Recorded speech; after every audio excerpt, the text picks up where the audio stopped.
مکتوبات نگاری کا مطلب خطوط نویسی ہے۔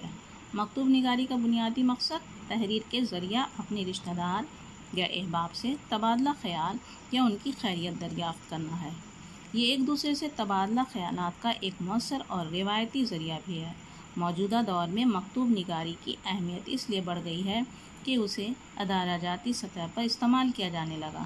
شیر شاہ سوری کے زمانہ سے دفاتر میں مکتوب نگاری کا استعمال شروع ہوا۔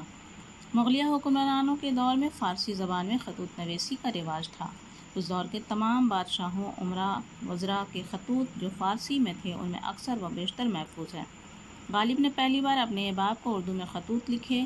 مرزا غالب نے اپنے رشتہ داروں کو اور شاعروں کو کثرت سے خطوط لکھا جن کی تعداد 900 تک پہنچتی ہے۔